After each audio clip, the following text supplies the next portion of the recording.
Hey, I'm Don Copeland, and today on our tips, our pro tips here for the 12H2 or other small format DTF printers, we're gonna talk to you about dealing with maybe smoke, maybe odors that you're getting coming out of this, which you shouldn't have when you're working with the printer, and the causes and remedies for them. So we start off. The first thing you need is one of these. This is actually, I think this was actually a stunt piece for the bar scene in Star Wars.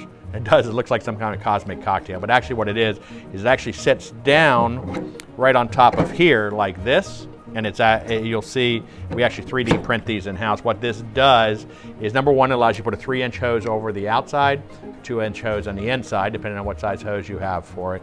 But what it does by the design of it, it actually allows us to draw smoke and fumes, and as well as some of the glycerin, which builds up in here, out of the dryer without drawing a lot of the heat out, all right? I'm not gonna try to explain to you, I'm not a thermophysicist or whatever it is, but it works, all right? So if you're just directly connected, what may happen is you end up getting things too hot inside of this chamber, and you're gonna build up a glycerin in there, and you're gonna end up with some overheating and have some escaping from the front and the back of it. Another thing would be is if you've got your temperature literally set too high on your dryer, bring the temperature down where you're usually 105 to 110 degrees Celsius. You get 120, 130, you might start overcooking the film, have excess smoke and excess smell. Another thing would just be making sure your connection on your tube goes from here all the way down to the extractor. It can sit kind of loosely on there, but as long as it's down and you're not any leakage there.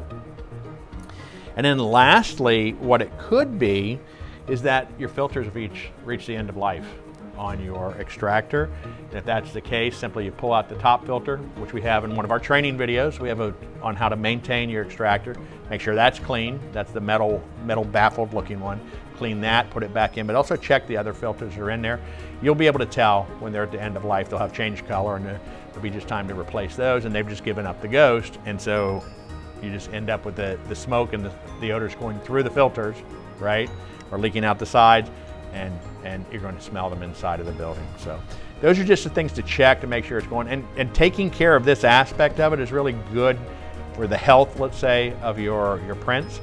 If this is all set up and working properly, having well-maintained temperature and whatnot inside of here, you're getting great prints. And that's really what you want to do, is make some money by selling some great prints. I'm Don Copeland, and this is pro tips on how to deal with smoke and odors from your 12H2.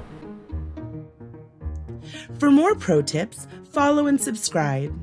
For more information on direct-to-film, call ColDesi at 877-793-3278.